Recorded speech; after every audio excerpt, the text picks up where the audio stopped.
Jésus-Christ TV, vous connaîtrez la vérité et la vérité vous affranchira. Ok. Donc, allons voir cette merveilleuse histoire de cette femme. Dès qu'on a mentionné l'histoire de cette femme, c'est là où il y a eu ces attaques. Il n'y a pas de hasard avec Dieu. Donc, cela montre que ce que nous sommes sur le point de voir, c'est quelque chose qui va apporter le réconfort, l'encouragement à beaucoup de personnes, Alors, voilà une femme qui était malade pendant 12 ans. Nous sommes au verset 25, Actes chapitre 5, verset 25. Actes chapitre 5, verset 25. Or, il y avait une femme, ce n'était pas une chrétienne, elle ne croyait pas encore à Jésus-Christ, ce n'était pas une disciple, une femme quelconque dans la foule qui avait été malade pendant 25 ans. Et ce n'était pas n'importe quelle maladie, c'était une maladie vénérienne, une maladie sexuelle qui avait affligé cette femme. Et pour vous montrer vraiment le caractère tellement immense de cette maladie, à l'époque, dans la loi de Moïse, au temps de Jésus, la loi de Moïse qui était toujours appliquée, à l'époque, une femme qui avait une telle maladie devait être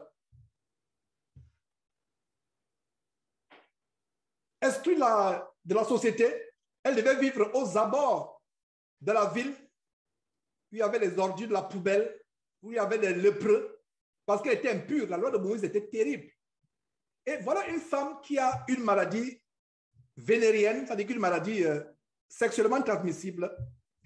Nous n'avons pas de détails si cette femme avait péché, si elle trompait son mari. Nous n'avons pas de détails. Mais ce qui nous intéresse, c'est de voir que cette femme avait une maladie horrible.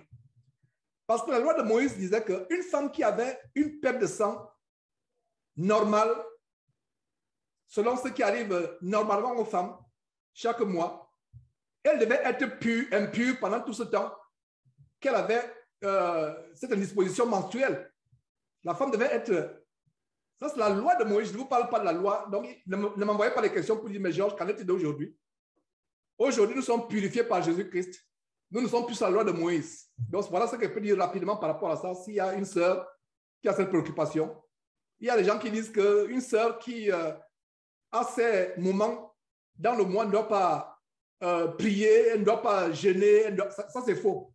Si quelqu'un vous enseigne cela, c'est une doctrine de démon, c'est une fausse doctrine. Seul en Christ prie 24 heures sur 24 heures. Donc, si tu as reçu un enseignement comme quoi il y a des moments où tu ne dois pas prier dans le mois, il y a des moments où tu ne dois pas lire la Bible, tu ne dois pas jeûner, c'est faux. Au temps de Moïse, une femme qui avait cette indisposition normale à toutes les femmes devait être déclarée pure pendant tout le temps que devait durer cette indisposition. Mais si ça allait au-delà d'une semaine, donc tout le temps où il y avait cette perte de sang, cette indisposition, elle devait être impure tout ce temps. Donc voilà une femme qui a souffert, non seulement dans sa chair, comme on va voir, une femme qui a souffert socialement dans la société. Et si une telle femme était mariée à un croyant, selon la loi de Moïse, le mari devait se séparer d'elle durant le temps qu'elle était impure. Donc ça veut dire que si elle était mariée, cette femme devait vivre aux abords de la ville, là où vivent les lépreux, les gens impurs, tout le temps pendant 12 ans. Si elle avait des enfants, elle ne pouvait même pas s'approcher de ses enfants. Pendant tout ce temps, c'était une perte de sang, c'est une maladie sexuelle, c'est une maladie vénérienne. Donc ça ne veut dire pas que le sang sortait des oreilles, le sang sortait, je ne sais pas, des narines, non. C'était une maladie, terrible maladie. Et il a dit qu'elle avait beaucoup souffert physiquement, on va lire cela, mais non seulement physiquement, elle était isolée, elle était éloignée de la société, elle était éloignée de la société, elle ne pouvait pas se rapprocher de la société. Et elle était, comme on dit souvent, persona non grata, c'est-à-dire qu'elle ne pouvait pas se rapprocher de la société. Alors, qu'est-ce qui se passe dans le verset 25? Réalisons le verset 25. Or, il y avait une femme atteinte d'une perte de sang depuis 12 ans. Voilà dans le détail au verset 26. Elle avait beaucoup souffert. Il n'est pas dit qu'elle avait souffert. Elle avait beaucoup souffert. Et il y a une fois, j'ai une sœur, même père, même mère qui est décédée, il y a quelques années. Je lui avais partagé ce passage. Elle me dit, Georges, tu ne connaîtras jamais ce qui se passe quand une femme a cette disposition parce que tu n'es pas une femme pour comprendre et tu ne seras jamais une femme pour comprendre cela. Et les sœurs en Christ comprendront très bien cet enseignement parce que voilà ce que ma propre sœur, grande sœur, même père, je lui ai enseigné cela pour attiser sa foi. Elle me dit, Georges, rien que les dispositions normales nous mettent mal à l'aise, nous femmes. Je reprends mot par mot ce que la sœur disait. Ma grande sœur, même père, ma mère, elle me disait, rien que nous les femmes, quand ces choses nous arrivent, ça nous met mal à l'aise, ça nous gêne. Il y a d'autres qui ont des crampes, il y a d'autres qui se sentent mal à l'aise, tu as une sensation d'être sale, etc. Tu dois prendre soin de ton hygiène plus fréquemment, plusieurs fois par jour. Tu te sens vraiment tellement sale. Et elle était choquée. Je pouvais visiblement voir son choc. Elle me dit, voilà une femme, ce n'était pas 7 jours, ce n'était pas 7 semaines, ce n'était pas 7 mois, c'était 12 ans. Alors, je prends ma calculatrice. Je calcule pour vous 12 ans fois 365 jours ou 366 jours, les jours de l'année. Donc, prenons 12 ans fois 365. Cette femme a souffert combien de fois? Combien de jours? 4380 jours. Il faut montrer enfin la profondeur de l'image. Des fois, nous lisons vite. On lit vite, on ne réalise pas à quel point cette femme a souffert. Elle ne pouvait plus être avec son mari. Parce que si son mari était pieux, selon la loi, son mari devait se retirer d'elle. Parce qu'elle était impure tout ce temps. Et les Juifs pratiquants ne s'amusaient pas avec ces détails. La preuve en est que quand Jésus mangeait avec ses disciples, quelque chose aussi simple que manger sans se laver les mains, il reproche Jésus-Christ, il reproche au Seigneur, il dit, regarde, toi et tes disciples, vous mangez sans vous laver les mains. Regardez quelque chose aussi simple que manger sans se laver les mains. Qu'est-ce que Jésus leur a dit? Ce n'est pas ce qui entre dans la bouche d'un homme qui souille l'homme. Et c'est vrai parce que ce qui entre va plus tard dans un lieu secret, le ventre est purifié. Mais c'est ce qui sort de la bouche d'un homme qui le souille. Donc voilà cette femme qui a souffert pendant 4380 jours au moins, qui a souffert, beaucoup souffert, et elle n'avait éprouvé aucune guérison. Aucune guérison. Je suis convaincu que, c'est une parenthèse, la personne qui a frappé, que les démons ont utilisé pour nous perturber, est parmi l'une des 3 personnes qui sont bloquées actuellement. Parce qu'il y a 3 personnes qui attendent que je les admette. Il y a 3 personnes. Tout le monde a pu être connecté, du moins de la majorité, mais il y a 3 là qui persistent. Ils ne quittent pas, ils sont là 3. 2 iPhones et un Galaxy. Dieu soit loué de ce que tout est rentré dans l'ordre. Alors, cette femme a souffert longuement, pendant des années. Et quand le diable te frappe, le diable non seulement te frappe pour te faire sentir la douleur dans ta chair, mais il te fait perdre tes moyens financiers. Si vous êtes aux États-Unis, encore la santé chez vous en Europe ou en Afrique est encore un peu abordable, mais aux États-Unis, à un moment, si tu n'as pas les moyens, même si tu as les moyens, ne t'assale même pas dans l'hôpital. Une petite fracture peut te faire 50 millions de francs CFA. Une petite fracture. Je n'exagère pas. Renseignez-vous. Une petite fracture te fait facilement 100 000 $. Qu'en est une opération? Et je me demande, n'est-ce pas le vol? Est-ce que ces médecins ont besoin de ces grands montants, etc., pour soigner les gens? Bref, je n'aimerais pas ouvrir une polémique sur le monde. Ça ne date pas d'aujourd'hui, en tout cas. Qu'est-ce que nous avons comme détail? Oh, il y avait une femme atteinte d'une perte de sang depuis 12 ans. Elle avait beaucoup souffert entre les mains de plusieurs médecins. Elle avait beaucoup souffert. Il n'est pas dit qu'elle avait souffert un peu. Beaucoup souffert entre les mains de plusieurs médecins. Elle avait dépensé tout ce qu'elle possédait. Elle n'avait éprouvé aucun soulagement. Aucun soulagement. mais était allé plutôt en empirant. Donc, plus les choses, plus la maladie évoluait, plus elle souffrait. Plus la maladie évoluait, plus elle souffrait. Elle a souffert énormément. Et elle n'éprouve aucun soulagement. Elle va chez les médecins. Elle dépense son argent. Mais qu'est-ce qui se passe? Aucun soulagement. Et voilà ce qui arrive. Peut-être toi qui écoutes cet enseignement aujourd'hui, peut-être il t'est arrivé par le passé d'être malade, de souffrir dans la chair et de n'éprouver aucun soulagement.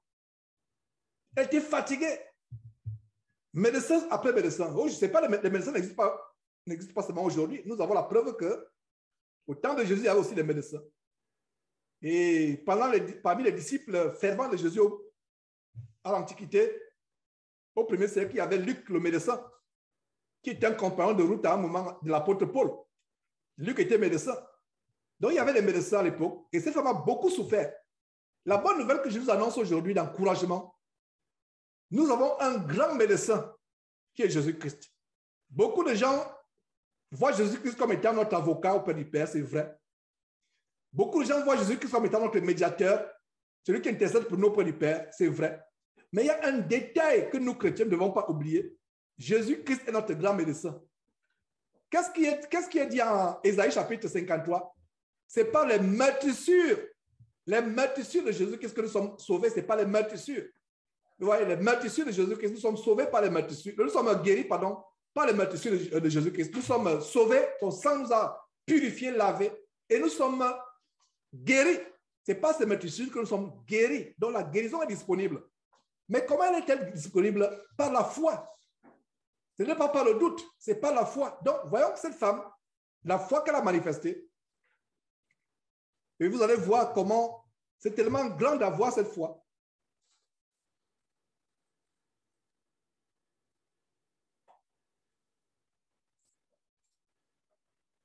Mais lisons le verset 26. Elle avait beaucoup souffert dans les mains de plusieurs médecins. Elle avait dépensé tout ce qu'elle possédait. Regardez, le diable te frappe physiquement. Il frappe aussi tes finances. Donc, cette femme était détruite. J'imagine sur le plan affectif. Je vous ai rappelé la loi de Moïse. Conclusion logique, cette femme devait, si elle était mariée, devait être séparée de son mari jusqu'à ce qu'elle guérisse. Si elle avait des enfants, les enfants devaient se séparer d'elle s'ils étaient pieux, s'ils observaient la loi de Moïse. Alors, mais elle n'avait éprouvé aucun soulagement. Même le moins de soulagement, cette femme n'avait eu aucun soulagement. Mais elle était allée plutôt en empirant. Verset 27, ayant entendu parler de Jésus. Vous voyez, ayant entendu parler de Jésus-Christ. Pourquoi il vous dit de souligner? Parce que la Bible nous dit en Romains chapitre 10, verset 17, la foi vient de ce qu'on entend, et ce qu'on entend vient de la parole de Christ ou la parole de Dieu. La foi, ayant entendu. Dites-moi ce que vous passez le temps à entendre, je dirais comment est votre foi. Si vous passez le temps à entendre les choses du monde, les nouvelles du monde, votre foi sera fondée sur les choses du monde. Si vous passez le temps à recevoir vos informations des journaux, de la presse, ou je ne sais pas, des choses qu'on voit à gauche, à droite sur les réseaux sociaux, ça va bâtir votre foi, soit négative, soit positive. Regardez un peu, je prends l'exemple, par exemple, en ce moment jusqu'à présent, il y a le fléau des empoisonnements dans les bars, même dans les festivités, dans les familles au Cameroun. Dernièrement, je ne sais pas si c'est seulement au Cameroun, mais il y a le fléau des empoisonnements. Alors, quand vous suivez ces choses, c'est vrai que nous devons être prudents. Nous devons être prudents, savoir avec qui nous marchons, savoir chez qui nous allons, etc. Mais à un moment, vous n'allez pas être... Cette prudence peut vous amener à être paranoïaque. Est-ce que vous comprenez? Avoir peur de tout le monde, soupçonner même vos frères, soupçonner vos amis, etc. Ouais, ça peut vous amener à avoir la peur que j'ai peur d'être empoisonné, j'ai peur de... une cousine vous invite, une tante vous invite, vous n'allez pas parce que vous avez peur d'être empoisonné. En même temps que nous devons être prudents, ne me comprenez pas mal, un chrétien doit être prudent. Mais faisons attention. Si cette prudence nous amène à être paranoïaque, c'est une mauvaise chose. Si cette prudence nous amène à être paranoïaque, c'est vraiment une mauvaise chose. Et nous devons faire très, très attention de ne pas être paranoïaque. Nous devons avoir la foi. Donc, la foi vient de ce qu'on entend. ayant entendu parler de Jésus-Christ. Et qui est Jésus-Christ dans la Bible? La Bible dit qu'un des noms de Jésus-Christ, c'est quoi? C'est la parole de Dieu. Un des noms de Jésus-Christ, c'est la parole de Dieu.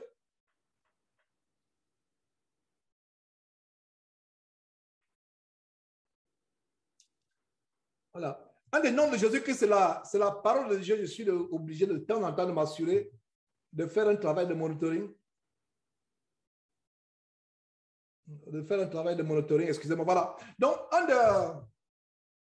un des noms de Jésus-Christ sur la page de Matthieu, plutôt l'Apocalypse chapitre 19, verset 13, c'est la parole de Dieu. Alors, ayant entendu, comment elle a entendu? Cette femme, certainement, écoutait les gens qui prêchaient, un homme qui faisait des miracles, qui annonçait le royaume de Dieu, la bonne nouvelle du royaume de Dieu. Donc, elle a entendu parler de Jésus-Christ. Qu'est-ce qui se passe? Elle vint dans la foule par derrière et toucha son vêtement. Au verset 27. Elle vint dans la foule comment? Par derrière. Imaginez-vous quand Jésus prêchait, la foule, ce n'était pas des dizaines de personnes. La foule, ce n'était pas des centaines de personnes. La foule, c'était des milliers de personnes qui le pressaient. Comment je le sais?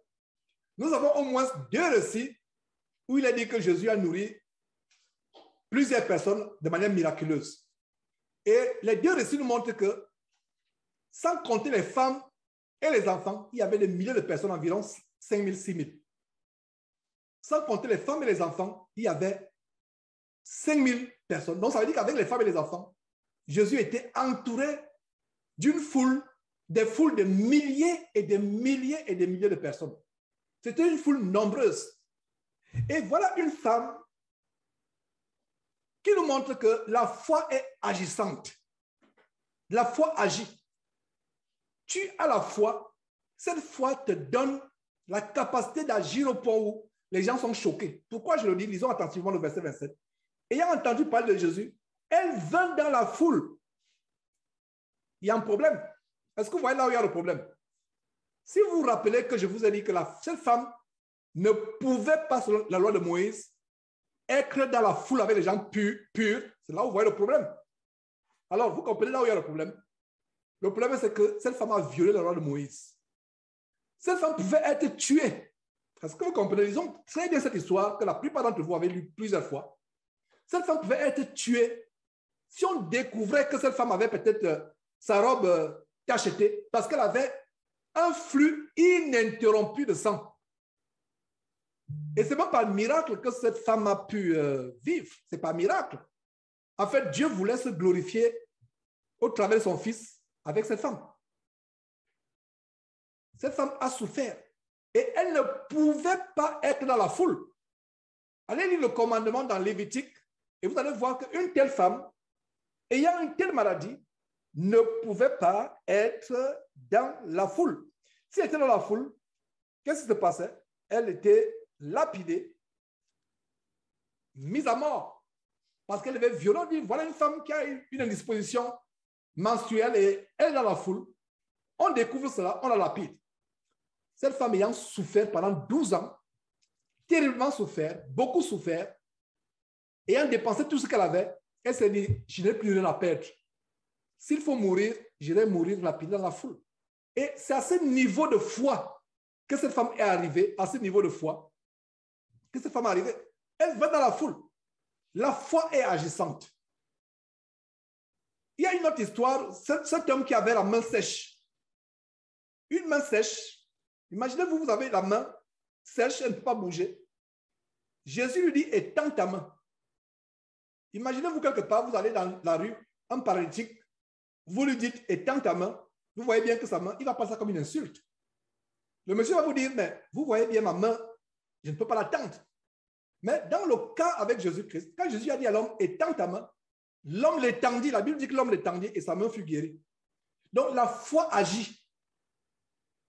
Des fois, la foi nous fait faire des choses qui paraissent anormales aux yeux des hommes. Aux yeux du juif moyen à l'époque, au temps de Jésus, le juif moyen aurait dit que cette femme est folle.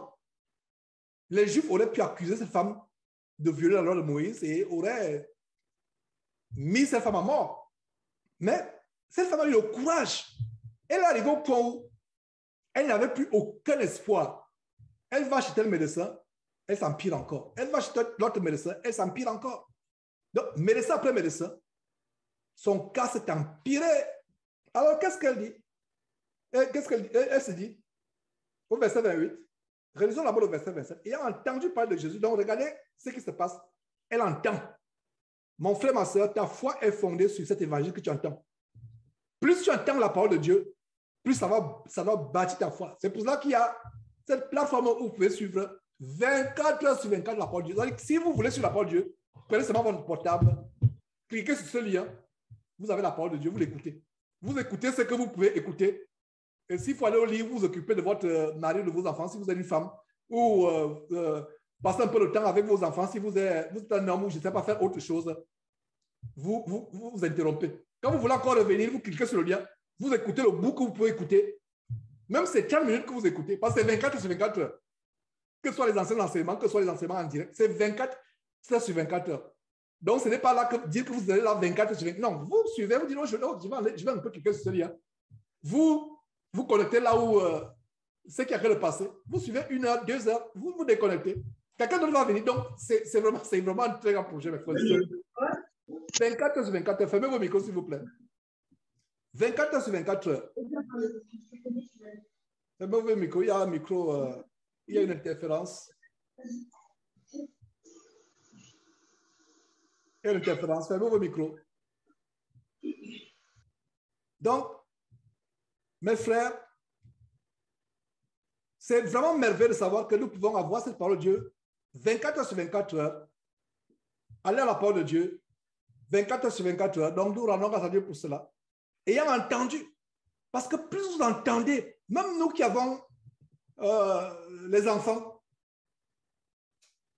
si la parole de Dieu est prêchée dans la maison constamment plus que toute autre chose, si c'est ce que les enfants entendent à longueur de journée, cela va fortifier leur foi. La foi vient de ce qu'on entend. Vous voyez, c'est tellement important. Et regardez le processus de délivrance de cette femme. Elle entend parler de Jésus-Christ.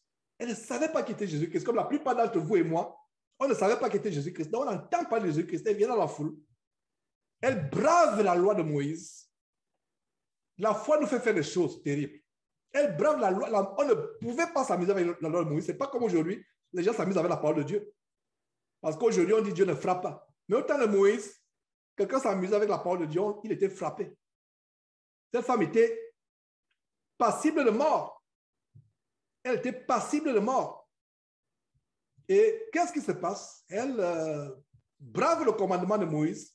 Elle sait que si on l'attrape, elle sera mise à mort, elle sera lapidée. Mais elle vient quand même dans la foule à cause de quoi? La foi qui est venue. Comment la foi est venue? Elle a entendu parler de Jésus-Christ. C'est pour ça qu'il a dit en Romains chapitre 10, verset 17, la foi vient de ce qu'on entend et ce qu'on entend vient de la parole de Dieu. Verset 28 maintenant.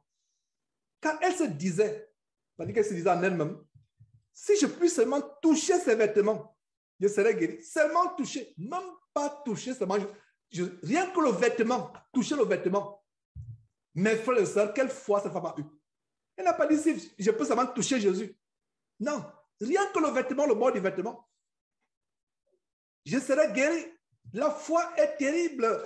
La foi est vraiment terrifiante contre les ennemis, contre les démons, qu'elles soient les démons de maladie, qu'elles soient ceux qui avaient attaqué cette femme. La foi est terrifiante. Vous voulez vaincre les ennemis, ce n'est pas la foi. Regardez un peu la pratique que nous avions, et nous avons adopté cette pratique des églises, des fausses églises dans lesquelles nous étions. On prend de l'huile d'onction, l'huile d'olive, on met sur les linteaux pour protéger la maison. Par le passé, nous, on l'a fait. Quand on était encore dans cette illumination, et peut-être vous l'avez aussi fait comme moi, quand il y a un problème, vous mettez, surtout si vous avez été catholique comme moi par le passé, il y avait cette abomination qu'ils appellent l'eau bénite. Donc, tu prends l'eau bénite, tu verses autour de ton lit, dans la maison. Ça, c'est la magie de la sorcellerie. Et c'est cette sorcellerie qui continue inconsciemment avec l'huile d'onction, soi-disant. Est-ce que vous voyez le rapport maintenant diabolique entre l'huile d'onction et l'eau bénite des catholiques? Dans les milieux évangéliques, c'est maintenant l'huile. On prend l'huile, je confesse que je le faisais dans l'ignorance, étant dans Babylone, dans le système de l'illuminationnel. Je confesse que je le faisais. Donc, si tu le fais, sache que c'est de la magie inconsciente que tu fais. Prendre de l'eau bénie, pulvériser, prendre de l'huile, mettre sur les linteaux. C'est ta foi en Jésus-Christ qui te sauve, sœur ou frère. C'est ta foi. Ce n'est pas ces choses. Ce n'est pas ces choses. C'est ta foi qui te sauve. C'est ta foi qui t'amène à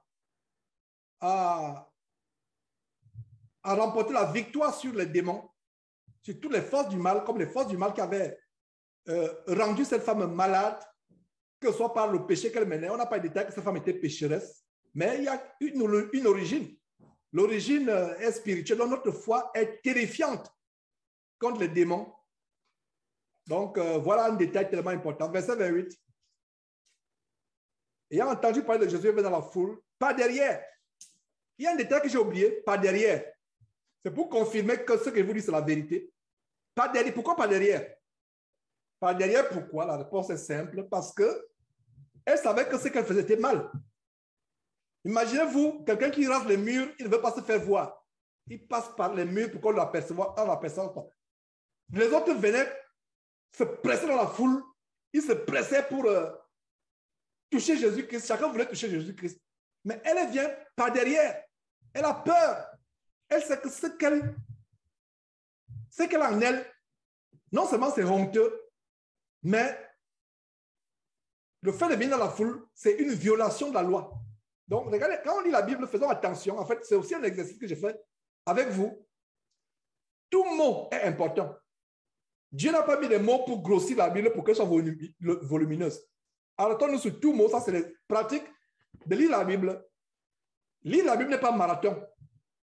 Pour se consoler l'intelligence, oh, j'ai lu 10 chapitres dans la journée, je suis content. Non. Lis même un chapitre. Relis-le, médite-le. Lis un verset, passe 10 minutes sur un verset. Parce que je vous partage les recettes. Tu examines la parole de Dieu. Quand c'est flou, mets une pause, lève un moment de prière, prie Dieu et reviens encore lire. Si c'est toujours pas clair, ok, laisse et passe.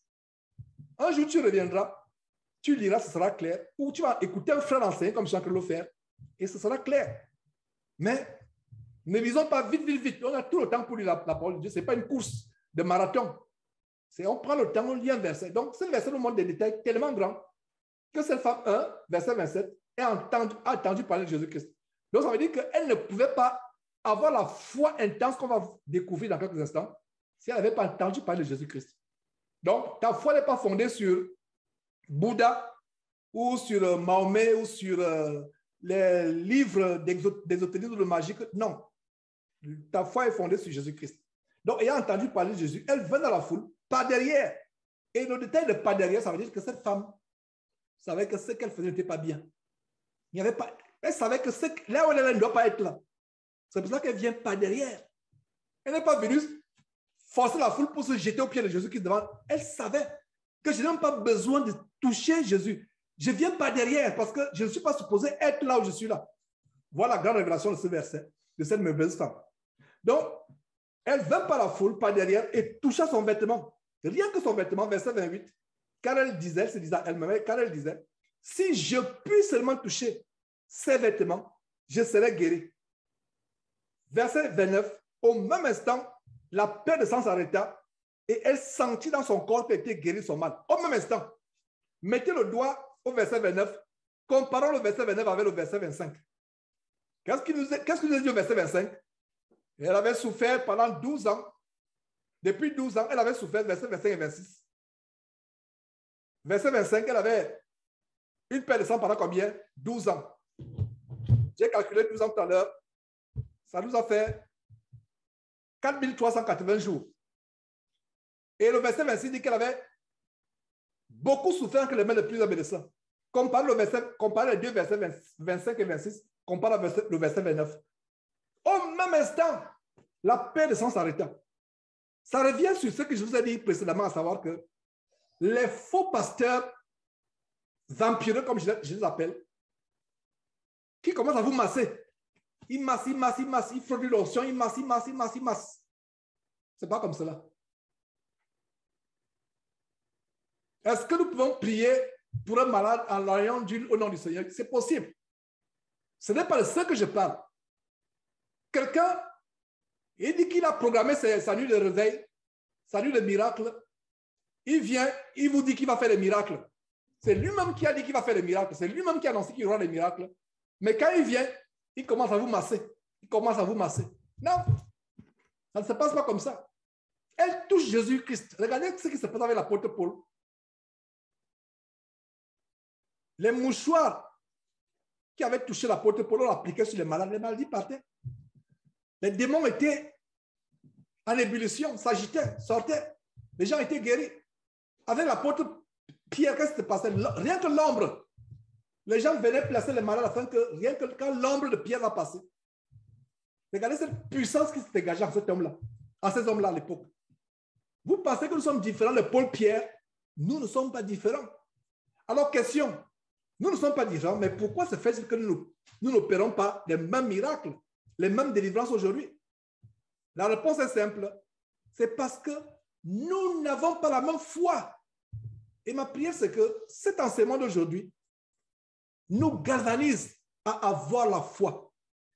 La dernière fois, je vous disais, les gens du monde disent que l'amour est aveugle. Non, l'amour n'est pas aveugle. Il y a une chose qui est aveugle, c'est la foi. Et je vous ai cité un verset pour justifier cela. La foi est une démonstration des choses qu'on ne voit pas. La ferme assurance des choses qu'on ne voit pas. L'espérance que ces choses nous sont déjà arrivées, même si on ne les voit pas. Hébreux chapitre 11, verset 1. C'est ça la foi. Alors,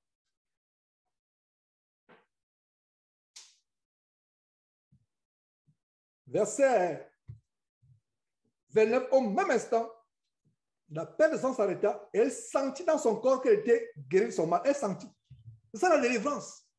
Elle sentit automatiquement quelque chose. Et comment elle sentit? Qu'elle était guérie. Parce que cette femme avait un flux ininterrompu de sang. Et c'est même un miracle de Dieu qu'on n'ait pas pu découvrir qu'elle avait une perte de sang ininterrompue. Comment elle sut qu'elle était... le flux de sang s'est arrêté. Elle a senti qu'il y a quelque chose qui se passe en elle. Elle n'avait plus mal, hein, et rien ne sortait plus. Cette femme était un robinet ambulant. Donc, Jésus, aussitôt, verset 30, aussitôt en lui-même, connu en lui-même qu'une force était sortie de lui. Et se retournant au milieu de la foule, il dit: qui m'a touché? Qui a touché mes vêtements? Humainement, je dis bien humainement, on penserait, si un homme normal pose cette question, on va dire que cet homme est insensé, cet homme manque de bon sens. Comment? Et c'est d'ailleurs ce que les disciples, les apôtres vont lui dire. Hein? Tu vois la foule qui t'entoure et tu dis: qui m'a touché? Il ne pouvait pas comprendre de quoi Jésus parlait de toucher. Mon frère, ma soeur, tu veux toucher Jésus-Christ depuis le ciel, fais comme cette femme. Donc nous venons de découvrir ce matin qu'il y a une manière de toucher Jésus-Christ pour la force qui en Christ enveloppe ta vie et la délivrance se manifeste. Voilà la révélation. Quelque chose dans moi me dit que vous avez compris. Parce que bien des fois, je comprends l'enseignement clair et à un moment, j'assume automatiquement, les autres comprennent. Et avec les questions que je reçois après, je me rends compte qu'en fait, les gens n'ont pas compris comme je comprends. Ce que je viens de vous dire, c'est que cette femme a découvert un grand secret que beaucoup de chrétiens n'ont pas aujourd'hui. Pourtant, Jésus était encore sur terre. Il n'avait pas encore été glorifié, il n'avait pas encore été crucifié. Il n'avait pas encore été ressuscité. Si cette force pouvait sortir de Jésus, non crucifié, non ressuscité, étant un simple humain comme vous et moi, qui est venu sur terre, mourir, revêtir cette chair mortelle que nous avons afin de revêtir l'immortalité plus tard après la résurrection. Si cette force pouvait sortir de Jésus, étant encore sur terre, pas crucifié, pas ressuscité, pas mort, pas ressuscité, qu'allait-il maintenant si nous faisons comme cette femme, maintenant où Jésus est assis, au-dessus des cieux les plus élevés, à la droite de son Père, Dieu notre Père? Je pense que le message est passé. Vivons la foi. Retrouvons la foi. Pensez à ces enseignements quand la foi, vous sentez que vous êtes faible. Repensez à cet enseignement, recevez cet enseignement. Quand tu penses que tu es faible dans la foi, va chercher cet enseignement quelque part. Et malheureusement, YouTube et Facebook, c'est l'endroit où on peut stocker les enseignements pour l'instant. La prochaine étape, ce serait d'avoir un stockage où vous cliquez sur un lien, vous avez un enseignement sans passer par YouTube, par Facebook. Ça, c'est le prochain travail que nous aurons. C'était possible par le passé, mais il faut encore s'investir énormément pour l'avoir par le site. C'était possible par le site. On avait un serveur OVH depuis la France qui était connecté avec Houston. OVH, la compagnie que les gens comme les Julian Assange, les lanceurs d'alerte, les serveurs qu'ils utilisent, ça uniquement la CIA, le FBI ne peut pas y accéder. Donc, on avait un compte OVH, mais qui nous coûtait vraiment cher. Et j'ai pu suspendre momentanément. Mais nous aurons aussi un compte où quelqu'un veut une vidéo sur la foi, il clique sans passer par YouTube, par Facebook. Ça, c'est la prochaine étape. Mais au temps opportun, ce sera disponible. Toute chose en son temps. C'est pour vous dire en quelque sorte, encore comme j'ai dit au début, il y a du travail derrière ce ministère. Et ce travail n'est pas en vain. Il faut arriver au point où nous contenons les big tech, Facebook et autres, YouTube, et être indépendants. Donc, mais pour le moment, si vous avez besoin d'être fortifié, par exemple, vous avez besoin d'écouter l'enseignement sur la foi, malheureusement, actuellement, ce n'est que Facebook et YouTube, malheureusement. Mais un temps viendra où vous ne pourrez plus y aller. Et si vous pensez que Facebook ou YouTube, c'est une pierre d'achoppement pour vous, fermez. Il y a des gens comme moi qui sont insensibles à cette saleté que les fils du diable sont amusés à projeter. Moi, je suis insensible. Mais il y a d'autres qui sont sensibles et normalement, nos yeux ne devaient pas voir ces choses. Frère, voilà, terminons, on va nous séparer. Donc, Jésus sentit aussitôt en lui-même qu'une force était sortie de lui et se retenant au milieu de la foule, il dit, qui m'a touché? Ses disciples disent, et je suis, s'il était parmi les disciples, je dis, mais Seigneur, toi aussi, Seigneur, regarde la foule, quand même. J'aurais fait comme ses disciples, parce qu'ils comprenaient charnellement. Touché, comprenaient. Pourtant, même, qu'est-ce qui se passe ici? Frère, lisons. La femme a touché Jésus? Non. La femme a touché quoi? Les vêtements de Jésus. Regardez, mon vêtement n'est pas moi. Quelqu'un touche ce vêtement, ne m'a pas touché. Moi, c'est ma main. La femme a touché qui? Jésus? Non. La femme a touché qui? A touché qui? Jésus? Non. La femme a touché quoi? Le vêtement de Jésus. Mais, qu'est-ce que Jésus dit? Qui m'a touché? Conclusion. Jésus ne parle pas de quelque chose de physique. Jésus ne parle pas de quelque chose de physique. C'est quelque chose de spirituel. La femme a accédé à un dépôt de puissance. Comparé 12 ans de souffrance avec instantanément. La femme y a accédé. Mère, qui a un enfant qui se préoccupe, qui a peur pour cet enfant, retrouve ton courage à partir d'aujourd'hui. Cette puissance est disponible. Dieu n'attend qu'une chose, crois. Dieu n'attend qu'une chose. C'est comme s'il y a souvent des caricatures, quelqu'un en prison. On vient lui jeter la clé. Non, il veut que tu ouvres encore. Tu lui jettes la clé, il te balance la clé. Il dit ouvre. Tu lui dis non, voilà la clé. Mets la main à travers la grille, ouvre toi-même. Il dit non, il te remet la clé, il dit non, ouvre. C'est ça qui se passe dans les milieux chrétiens. Un enseignement comme celui de ce matin ou de ce soir, selon votre temps, vient de vous donner la clé pour accéder à cette force puissante. Même la bombe atomique, on parle à cette force, c'est comme une bulle. Quand vous soufflez sur les bulles, les jouets des enfants, les bulles de savon, une bulle. C'est ça la bombe atomique. Pourtant, regardez ce que la bombe atomique peut faire. Elle peut détruire tout un continent comme l'Afrique ou les États-Unis, le continent américain en un seul jour. Mais la force qui est sortie en Jésus-Christ, et le diable sait cela. Pourquoi on a eu cette attaque aujourd'hui? N'oubliez pas l'enseignement de ce jour. D'ailleurs, je ne pense pas que vous allez l'oublier avec ce qui s'est passé. Vous n'allez pas oublier cet enseignement avec ce qui s'est passé aujourd'hui. Vous allez vous rappeler que ce qui s'est passé, ça s'est passé parce qu'il y avait un enseignement qui montrait quelque chose de grand. Très grand. C'est pour ça que vous voyez, vous dites, ah, lui, il a une foi. Il opère des miracles. je vous fais un témoignage. Je ne sais pas si Confort, tu pourras faire ce témoignage toi-même. Si le temps te permet, si tu veux, tu pourras faire ce témoignage. Comment Dieu nous a sortis des situations. J'aimerais qu'une famille, mère et enfant, elle-même prenne la parole un jour pour s'asseoir, témoigner. En tant que la femme d'un prédicateur, les attaques qu'on a reçues de l'ennemi, comment nous avons toujours été victorieux de toutes ces attaques. Je ne sais pas s'il y aura une heure de temps. Une heure de temps, ça n'est pas disponible. C'est parce qu'on ne vous dit pas tout. Nous sommes en guerre, nous sommes dans la fournaise, mais nous avons toujours la victoire parce que nous faisons un effort d'être connectés à cette force qui est sortie de Jésus. La femme dit, je vais seulement toucher les vêtements, toucher les vêtements. Jésus lui dit, qui m'a touché? Non, Seigneur Jésus, personne ne t'a touché. On a touché les vêtements. Mais tu ne peux pas contester contre le Seigneur. S'il dit, qui m'a touché? Il ne parle pas de physique parce que la femme ne l'a pas touché physiquement. La femme a touché les vêtements. Donc Jésus parle de quoi? Vous avez la révélation de quoi Jésus parle. Et comment accéder à ce dont Jésus parle? La femme nous montre quoi faire. Crois.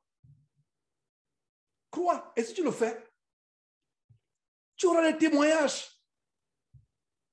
Depuis ce temps, les gens ne m'appellent plus frère. Au début, il y avait quand ce ministère a commencé, il y avait des témoignages toutes les semaines. Mais pourquoi il n'y a plus de témoignages? C'est pour cela que nous devons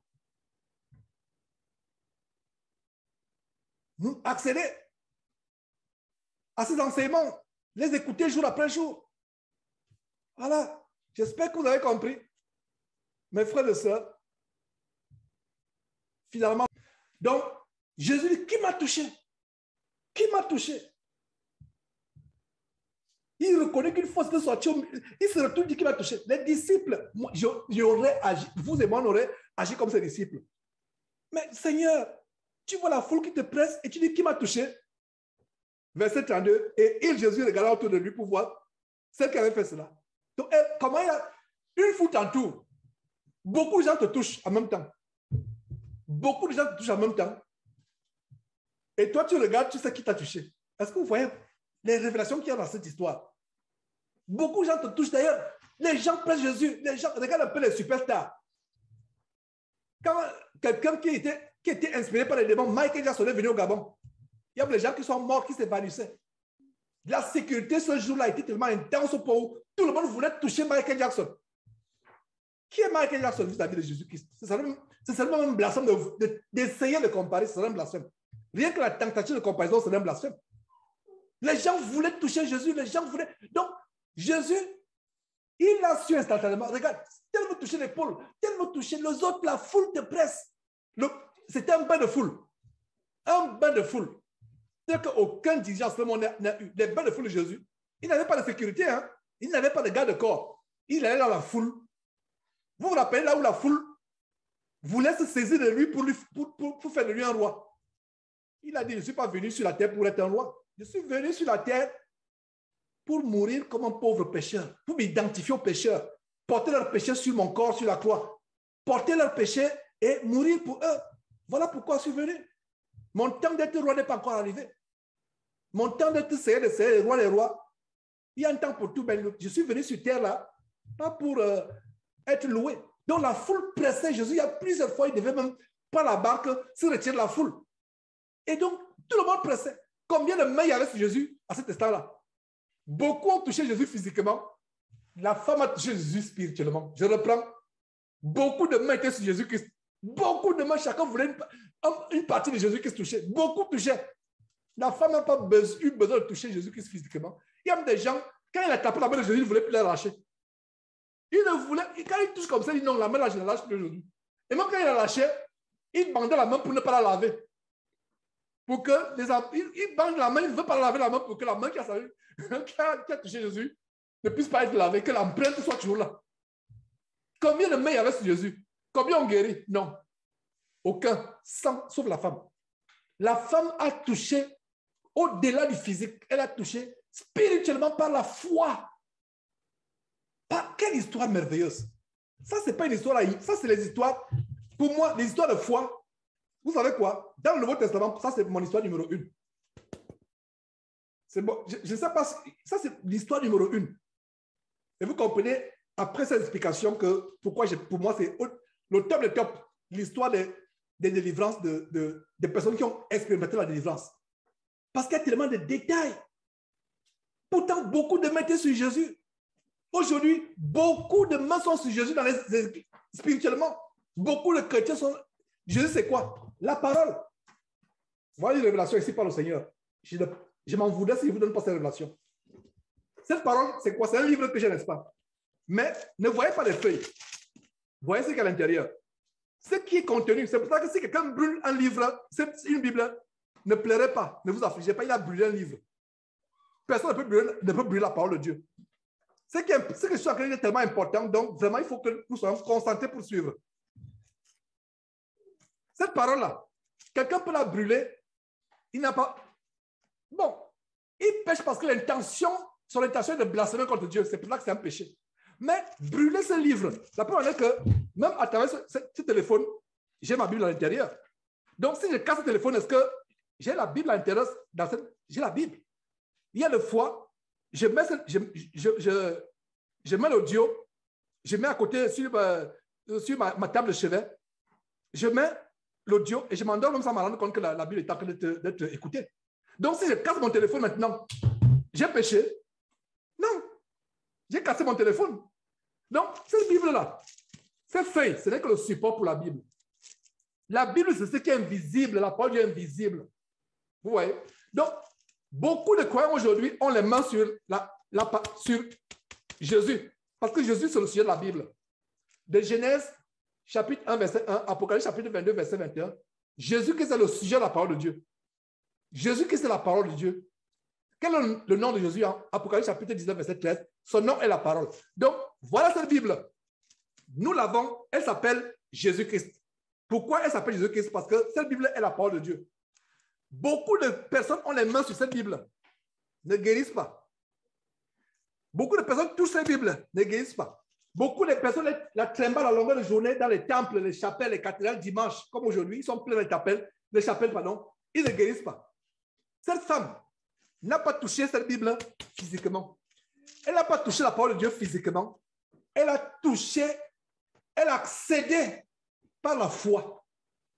Par la foi. Et c'est cette foi qui a fait que cette femme soit délivrée sur le champ. Dieu ne fait pas l'exception de personne. Dieu aime la foi. Je vous assure, frère, je termine par là. Dieu aime la foi quand on se confie à Dieu. C'est pour cela que le Seigneur Jésus lui disait, si on ne devient comme un petit enfant, on ne peut voir le royaume de Dieu. Je parlais du bébé tout à l'heure. Le bébé, il y a des fois, je croise les bras comme ça, j'observe le bébé. Il m'enseigne. Vous allez dire, mais Georges, comment un bébé peut t'enseigner? Je vais vous dire comment le bébé m'enseigne. Il est calme. Je l'observe. Il dort paisiblement. Il ne sait pas comment faire pour remplir le frigidaire de nourriture. Il ne sait pas comment. Il ne s'inquiète de rien comment son sang. Il sait que son sang, il aura son lait. Il aura son lait. Il sait que son lait est là. Il sait qu'il sera nettoyé. Et il a cette habitude. Quand on le change, c'est là où il rigole. Il est tellement content quand on le change. Tu sens qu'il voulait vraiment être changé. Il est content. La joie de cet enfant quand on le change. Et quand je le regarde, en fait, je suis un enseignement en direct. Un bébé qui m'enseigne. Pourquoi? Il ne se soucie pas. Il sait qu'il aura le sein maternel, le lait maternel qui vient du sein maternel. Il l'aura. Il sait qu'il sera changé. Il sera propre. Il sait qu'il sera porté. Voilà pourquoi le Seigneur Jésus disait, si on ne devient pas comme un petit enfant, on n'entrera pas dans le royaume de Dieu. La foi est aveugle. C'est par là où je termine. Soyons comme des petits enfants. Croyons aveuglement. Tu as un projet. Même si tu n'as pas l'argent suffisant pour le projet, tu dis, Seigneur Dieu, je ne sais pas. Voilà, j'ai un projet pour mes enfants, j'ai un projet pour notre famille. Voilà. Et c'est même là où tu commences le projet qu'on enlève du travail. il y a eu des choses. Quand tu as un projet qui te préoccupe, parce que nous devons aussi nous préoccuper des choses de la terre. Vous voyez, nous avons nos familles à nourrir, des enfants à envoyer à l'école, etc. Peut-être les moyens sont difficiles, les moyens sont insuffisants. Ta femme et toi, vous arrangez, vous allez mettre sur pied quelque chose. pour avoir des revenus. Vous avez prévu avoir une plantation pour peut-être faire la culture. Quand le projet est sur le point de se réaliser, c'est là où tu perds le travail, mon frère ou ma soeur. C'est là où il y a des difficultés. Tu penses que c'est par hasard? Qui n'a pas eu ça? Moi, je lève la main. C'est arrivé plusieurs reprises. Et c'est quand tu mets ta foi, tu souris, tu chantes les cantiques, c'est là où Dieu ouvre les portes 2 fois, 3 fois, 4 fois. Plus. Ça s'est même passé à ce qui me concerne à plusieurs reprises. Donc, ne sois pas abattu. Tant que tu as la vie, rien ne doit t'abattre, rien ne doit te décourager, rien ne doit... Ça veut dire que rends grâce à Dieu pour toutes choses. C'est pour ça que je vous ai dit tout à l'heure qu'un nourrisson peut m'enseigner. Je regarde, je dis, avec amusement, je dis que regarde cet enfant. Il sait qu'il aura son lait maternel. Il sait. Il ne se soucie de rien. Et dès qu'il a fini, le sommeil qu'il prend, c'est un sommeil. C'est comme ça que nous devons être. La paix, la quiétude, la foi. Cette foi que cette femme avait, que ce livre, parce que je ne vous raconte pas des choses, ce n'est pas un conte que je vous raconte. Je vous raconte quelque chose qui est vivant. Je vous raconte quelque chose qui peut s'opérer encore dans nos vies aujourd'hui. Mais pourquoi ça ne s'opère pas? Parce que nous n'avons pas la même assurance, la même confiance. C'est même quand tu ne vois rien s'accomplir. C'est même quand les portes se ferment que tu crois encore davantage à Dieu. C'est même quand tout ne va plus que tu crois encore en Dieu. Tu avais l'impression que les choses sont en train de s'arranger. Il y a un blocage. Une porte se ferme. Continue à croire en Dieu. Continue à croire en Dieu. Verset 32, Marc chapitre 5, Marc chapitre 5, verset 32. Et Jésus regardait autour de lui pour voir celle qui avait fait cela. Il regarde autour. Plusieurs mains sont sur toi, mais toi, tu regardes pour savoir qui a fait. Donc, il y a une connexion entre la femme et Jésus. Au travers de quoi? La foi. La foi est ce qui nous connecte à la puissance de Jésus-Christ. Au point où, depuis le ciel, il va tourner le regard. J'espère qu'on va finir aujourd'hui. Une révélation. Une révélation, mes frères et sœurs. Une révélation importante. Jésus est depuis le ciel. Écoutez-moi très bien, frères et sœurs. Écoutez-moi très bien. Écoutez-moi très bien, s'il vous plaît. Jésus est depuis le ciel. Combien de chrétiens chaque jour prient Jésus 24 heures sur 24 heures? Instantanément, par minute, par seconde. Nous qui sommes ici, il y a notre groupe WhatsApp, il y a d'autres. Combien de personnes prient Jésus? Est-ce que vous comprenez? Combien de personnes actuellement ont les mains sur Jésus à travers le monde? Nous voici sur Skype actuellement, sur WhatsApp. Vous savez les prières qui passent par Jésus. Quand il dit prie Jésus, il va dire prie Dieu par Jésus. En fait, prier Jésus, c'est comme si on priait Dieu ou vice-versa, parce que c'est vrai que Jésus est distinct de Dieu, mais lui et Dieu, ils forment un, comme un homme et une femme forment un. Mais ils sont distincts comme Étienne a vu. Mais je parle de Jésus pour être dans cette histoire de Marc chapitre 5. Pourquoi? Parce que tant que les révélations tombent, je ne vais pas arrêter cet enseignement parce qu'il est tellement important. Important. Combien de mains sont sur Jésus à travers le monde? Plusieurs, n'est-ce pas? Mais combien touchent Jésus? Parce que les mains que nous mettons sur Jésus, un, c'est les mains de péché. Ésaïe chapitre 1, vous levez les mains, je ne réponds pas parce que vos mains sont pures, pleines de sang. Des gens qui touchaient Jésus, ce jour-là, il y avait les adultères, il y avait des gens forts. Quelqu'un vient là, oh, mon enfant est malade, viens prier. Ton enfant est malade, alors que tu as eu cet enfant en trompant ton mari. Et tu dis à Jésus, ton enfant est malade. Tu ne t'aimes pas repentir du fait que tu as eu cet enfant en trompant ton mari. Tu n'aimes pas dire la vérité au mari. Et tu viens, Jésus, mon enfant est malade. Et il y a quelqu'un que nous connaissons qui a perdu 2 enfants. Elle se dit chrétienne, que confortablement nous connaissons. Elle a perdu un enfant de 9 ans par accident de circulation. Et elle a perdu un enfant en accouchant. Elle dit qu'elle est chrétienne. Et plus tard qu'on l'apprend, elle trompe son mari. Après, on se dit, tiens, si elle a perdu un enfant de 9 ans, fauché par une voiture, si elle a, à l'espace de quelques temps, perdu un enfant le jour où elle accouchait, et là, voilà, flagrant de lit en train de tromper son mari. Vous voyez les conséquences du péché. Bref, je ferme la parenthèse. Et si vous l'avez fait, repentez-vous. Si vous avez commis des abominations sexuelles, repentez-vous. Alors, combien de mains sont sur Jésus à travers le monde? Tout le monde veut prier Jésus. Même ceux qui ne veulent pas de Jésus, ils disent non, moi je ne veux pas croire à toi, mais je veux que tu me délivres. Comme cet homme qui va en Inde, un prédicateur américain, il arrive à la gare bondé. Il veut prier pour les gens. Il dit, est-ce que vous croyez en Jésus? Est-ce que vous voulez que je prie pour vous? On dit, nous savons que Jésus est puissant. Nous ne voulons pas devenir chrétiens. Nous ne voulons pas l'accepter, mais nous voulons que tu nous délivres avec cette puissance. Voilà ce que les chrétiens font aujourd'hui. Beaucoup de mains sont sur Jésus, 24 heures sur 24 heures. Nous, ici à Houston, pendant que nous prions Jésus, vous aussi là-bas en Europe, vous priez Jésus, les gens en Chine, instantanément.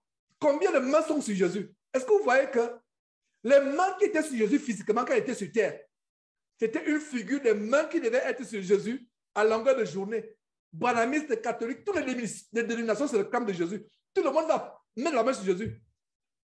Est-ce que Jésus se tourne et dit que quelqu'un va toucher depuis le ciel? Est-ce qu'il se connecte à quelqu'un? Jésus va se connecter à celui qui, depuis le ciel, se connecte à cette force. Se connecte à cette force. J'espère que cette haute révélation, vous l'avez eue. Parce qu'au temps de Jésus, les mains étaient sur lui physiquement, chacun voulait le toucher. En même temps. Mais au temps de Marc chapitre 5, Jésus, la femme touche Jésus, mais Jésus dit qui m'a touché? Parce qu'il y avait plusieurs mains. Qu'est-ce que les disciples disent? Verset 31, les disciples disent, tu vois la foule qui te presse, presser c'est quoi? C'est être contre. Quand les gens sont au stade, regardez comment, je me rappelle en Afrique, la folie du football. Les gens veulent entrer au stade. Et quand on dit que le stade, à un moment, il y avait les gens, les policiers exigeaient les billets d'entrée. Maintenant, les gens qui n'avaient pas de billets attendaient un instant. Peut-être à 15 minutes de la fin, quand j'étais pendant la folie du football, bien entendu, pour moi, ça ne me dit plus rien, parce que j'ai compris que ça, c'est des folies, les passions folles du monde. Mais à l'époque, quand on n'a pas d'argent pour aller au stade, un grand stade, le stade de Yaoundé, quand on va au stade à la fin, donc tu arrives à la fin, le ticket ne peut pas payer le ticket d'entrée. Donc, nous allons à 15 minutes de la fin où les policiers lâchent les guerriers et les gens se bousculent. Voilà le mot pressé. Je donne ça pour vous. Je donne cette image pour que vous ayez une idée de pressé. Imaginez qu'il y a une célébrité qui passe quelque part. Je vous ai pris l'exemple de Michael Jackson. Tout le monde va courir pour le toucher. Donc, pressé, ça veut dire que les gens étaient contre lui. Il était enveloppé dans la foule. C'est là que vraiment par la puissance de Dieu qu'il ne pouvait pas être écrasé ou tué, asphyxié. Tout le monde voulait le toucher. Beaucoup de gens le touchaient. Mais une femme qui n'a même pas pu appliquer, c'est tellement le pan de sa robe. Si elle est au sol, la femme est venue par derrière, rampant dans la foule, elle a distingué, donc voilà le pan qui descend, depuis le haut, elle a seulement touché le bout. Et c'est à elle, c'est d'elle au ciel duquel il a dit que Jésus se retourne et dit qui m'a touché. Aujourd'hui au ciel, beaucoup de mains sont sur Jésus. Mais combien de mains touchent Jésus? Le secret est dans ce grand livre. C'est pour ça que je vous ai dit cette écriture aujourd'hui. Pour moi, j'ai ma liste des histoires dans la Bible. Ça, c'est le numéro 1. Au cas où vous ne le savez pas. C'est mon histoire numéro 1. Parce qu'il y a tellement de révélations. Et si je continue, on peut faire 4-5 heures de temps sur ce chapitre. Mais malheureusement, je vais vers la fin, j'espère, par une révélation. Les gens touchent Jésus par les prières, par les jeûnes, les veillées de prière. Mais qui reçoit la guérison? De qui Jésus peut véritablement dire que quelqu'un m'a touché depuis le ciel? Mon frère qui écoute, ma soeur qui écoute, à partir d'aujourd'hui, décide d'être celle ou celui de qui Jésus pourra dire quelqu'un sur toi m'a touché. Et tu ne peux pas toucher, entre guillemets, le vrai sans le toucher, ça reste le même. Je te dis que si tu crois, tu verras les miracles de Dieu. Tu verras les miracles de Dieu. Tu verras les miracles de Dieu. Je te dis que si tu as la foi, tu verras les miracles de Dieu. Voilà le message. À partir d'aujourd'hui, sois, sœur, frère, celui au ciel de qui le Seigneur Jésus depuis le ciel peut dire que quelqu'un m'a touché. Des milliers de mains sont autour de moi. Des milliers de mains sont élevées vers moi, veulent me toucher depuis la terre. Des milliers, des millions de mains. Certaines s'appellent catholiques, d'autres s'appellent Branham, d'autres ils se déchirent entre eux, mais chacun veut me toucher. Mais il y a quelques-uns qui arrivent à me toucher. Voilà ce qui fait la différence entre un chrétien qui arrive à toucher Jésus. Le mot toucher, qui n'est pas physique, qui se passe par la foi, et tous les chrétiens. Verset 33. La femme effrayée et tremblante. Effrayée. L'homme dont j'ai entendu parler, qui guérit les lépreux. On n'a jamais entendu dans l'histoire du monde que quelqu'un a donné la vie à une autre personne. Il donne la vie aux gens. Quelqu'un m'a touché. Celui à qui je viens de toucher, qui dit qui m'a touché. Celui dont j'ai entendu parler, qui fait les miracles, les prodiges. Je viens de le toucher. Et j'ai senti à moi-même que la maladie de 12 ans est partie sur le champ. Je n'ai plus aucune douleur. J'étais tellement fatigué, près de mourir. Maintenant, je sens en moi une force et une jeunesse comme un jeune taureau de Bazan. Je me sens tellement forte. Et ce monsieur, non seulement je l'ai touché, j'ai guéri. Ce monsieur a su que je l'ai touché. Il a su que je l'ai touché, alors que j'ai rampé dans la foule. J'ai touché seulement le bout le pan de la robe par terre. Je l'ai touché, j'étais tellement faible, j'étais tellement fatigué, je l'ai touché. Je ne l'ai même pas touché. Et lui se rend compte que je l'ai touché. Voilà, vous comprenez pourquoi ce verset dit la femme effrayante et tremblante. Effrayante et tremblante. Pour mettre l'emphase. Dans la langue française, ça c'est une faute de rhétorique. Un professeur va vous corriger. Si vous faites une distillation, il va dire que Georges, c'est un peu de la redondance. C'est un peu de la redondance. Il va barrer du nom. Soit elle est tremblante, soit elle est effrayante, soit elle a peur. Mais Georges, tu as fait la redondance. Dieu ne fait pas des erreurs de rhétorique ou de grammaire. Quand Dieu dit effrayée et tremblante, ça veut dire que la femme était... Non, il n'y a même pas de mots pour expliquer. Sachant ce qui s'était passé en elle, vint si j'étais à ses pieds. Voilà, cette femme était toujours à ses pieds. Dans la prière, dans la foi. Non seulement ces femmes, la plupart des saints dans la Bible, quand ils se jetaient, c'est pour adorer. Ayons de la compassion pour eux. C'est pour ça que quand quelqu'un me contacte pour dire qu'il a besoin de connaître la parole de Dieu, je laisse tomber tout ce que j'ai à faire. Je me concentre sur cette personne qui me dit qu'elle a besoin de rechercher la parole de Dieu. Je suis prêt à tout laisser tomber. Quand quelqu'un me contacte pour la personne me dit, oh, j'ai découvert vos enseignements, etc., j'aimerais en savoir plus. Je dis, oh Seigneur, voilà un nouveau poisson qui est venu. Parce que nous sommes des pécheurs d'hommes. Je laisse tout ce que j'ai à faire. J'écoute la personne pour savoir si la personne, sincèrement, veut recevoir la parole de Dieu. Fermez les micros, s'il vous plaît. Ouais. Donc, la femme est tremblante, effrayante, effrayée et tremblante, sachant ce qui s'était passé en elle. Donc, toute la foule là ne savait pas ce qui s'était passé. Donc, c'était entre Jésus et elle. Donc, il y avait maintenant une relation d'intimité entre cette femme et Jésus par la foi. Une relation privilégiée par la foi. À cause de quoi? Par la foi. Et ce n'est pas moi, Jean, qui le dit. Jésus lui-même va dire. Pourquoi il y a eu cette connexion? Les faux pasteurs vous enseignent maintenant qu'il faut être connecté à son ventre ou à son bas-ventre. Transfert de grâce. L'abominable faux pasteur Alain Patrick Tsengue. Il semblerait que c'est mon beau-frère éloigné. C'est encore à vérifier. Il semble qu'il est du même village que Confort. Donc, en Afrique, on dirait que c'est mon beau-frère. Voyou bandit, qui prêche les choses terribles. Un jour, il prêche carrément l'évangile du transfert de grâce. que connectez-vous à vos pasteurs. Connectez-vous à vos pasteurs. En fait, vous vous connectez à la magie. Vous vous connectez à leurs démons. Il dit non, la grâce va passer de mon ventre. Ça va atterrir sur votre tête. Connectez-vous à nous par vos dîmes, par vos offrances. Cherchez la connexion dont l'évangile se connecter. Cette femme n'a pas, on ne lui a pas enseigné l'évangile de se connecter. Elle-même, elle a su comment se connecter. Est-ce que vous voyez? Qui a enseigné à cette femme l'histoire de se connecter? Personne. Qui lui a enseigné cela? Personne. Mais elle-même, par la foi, elle s'est connectée par la foi. Mais aujourd'hui, on vous dit, connectez-vous, connectez-vous, connectez-vous, connectez-vous à moi. Connectez-vous à moi.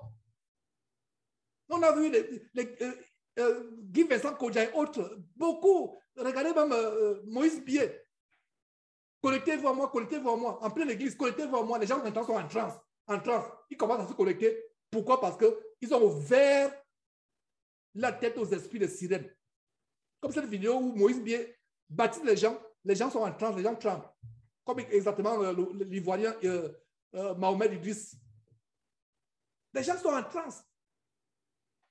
Il prend le micro dans son temple à Kinshasa quelque part. Connectez-vous à moi. Lui-même, il est en transe, il dit connectez-vous à moi, connectez-vous à moi. Les gens aussi commencent à se lever, sont en transe.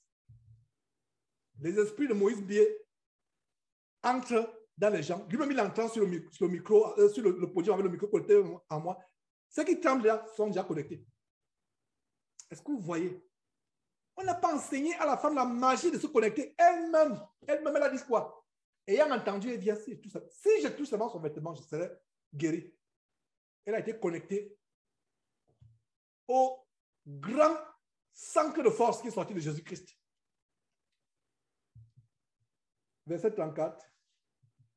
Verset 33 pour une dernière fois. La femme effrayée, tremblante, sachant ce qui s'était passé en elle, vint se jeter à ses pieds et lui dit toute la vérité. Verset 34. Mais Jésus lui dit, ma fille, ta foi t'a sauvée. Soulignez, ta foi t'a sauvée. Voilà ce qui a mené cette femme à être connectée à cette force qui est sortie de Jésus-Christ. C'est-à-dire que c'est ta foi qui t'a délivré de la mort certaine. Parce que quand je lis cette histoire, après 12 ans, c'est même un miracle que cette femme ait vécu 12 ans. Il ne lui restait plus beaucoup de jours. Une femme émaciée. Imaginez-vous des gens qui souffrent de ce problème de perte de sang ou je ne sais pas quoi. Vous devenez émacié. Vous n'avez plus de sang. Vous devenez maigre. Vous n'avez plus de temps. Beaucoup de temps à vivre sur terre. C'est pour ça que le Seigneur révèle ici que ma foi t'a sauvé. Pas ma foi, excusez-moi, ta foi, pas ma foi. Ta foi t'a sauvé, ta foi toi. Ta foi en moi, plutôt. Devrais-je plutôt dire, ta foi en moi t'a sauvé, ta foi en qui? En toi-même? Non. Ta foi en qui? Au grand sacrificateur de Jérusalem à l'époque? Non. Ta foi à qui? Ta foi pas un homme. Ta foi au chef de la synagogue? Ta foi au chef de la secte des pharisiens ou de la secte des sadducéens? Non. Ta foi en moi t'a sauvé. Va en paix et sois guéri de ton mal. Va en paix et sois guéri de ton mal. C'est un plaisir de partager ces choses.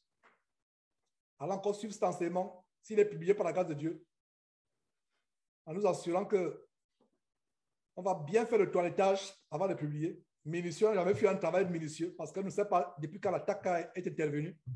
Donc on va s'assurer que c'est tellement bien nettoyé. Et si c'est la volonté de Dieu, nous allons publier. Recevez encore cet enseignement. Moi, je vais le recevoir. Pourquoi je dis moi, je vais le recevoir? Parce que bien des fois, quand j'enseigne des choses selon que le Saint-Esprit me révèle sur le champ et il faut que j'écoute encore.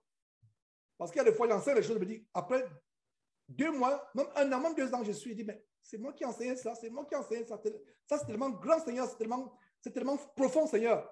Ça veut dire que quand j'ouvre la bouche, et ma prière, c'est que, Seigneur, quand je me tiens devant ton peuple, donne-moi de donner des grandes révélations, comme la plus grande révélation de cet enseignement que vous avez écouté, qui est la suivante, qu'à travers le monde, beaucoup de mains sont élevées vers Jésus pour le toucher. Mais celui vers qui Jésus se tournera pour dire que tel m'a touché, que celui qui touchera Jésus, exactement comme cette femme, par la foi. La foi est rare. J'espère que cet enseignement nous a encouragés à retrouver cette foi, à être comme cette femme. Nous allons tout simplement prier et nous séparer, mes frères et sœurs. Éternel Dieu, merci encore infiniment de ce que tu nous as donné, la victoire sur cet ennemi qui a voulu empêcher l'exposé de l'infinie grandeur de ces révélations que nous venons de recevoir au travers de l'histoire de cette merveilleuse femme en Marc chapitre 5. Nous avons eu la victoire, Seigneur Dieu. Nous ne savions pas que cette attaque devait être interrompue. Nous pensions qu'ils avaient pris possession carrément de notre compte en entier. Mais Seigneur, c'est un homme qui a permis qu'il ne puisse plus venir, qu'il ne puisse plus être accédé. Seigneur, donne l'intelligence, la vigilance, Seigneur Dieu, d'être en alerte maximale, d'être prudent. Seigneur Dieu, merci de ce que ce merveilleux enseignement va anéantir et effacer totalement toute tentative de pollution de nos intelligences, de nos yeux, que l'ennemi a voulu faire. Merci, Seigneur Dieu, pour nous les enfants qui avons le bonheur, le privilège d'écouter ce genre d'enseignement. Seigneur, donne-nous d'être fortifiés, d'être forts dans la foi, de grandir dans la foi. Merci, Seigneur Dieu. Au nom de Jésus-Christ, nous avons prié. Amen.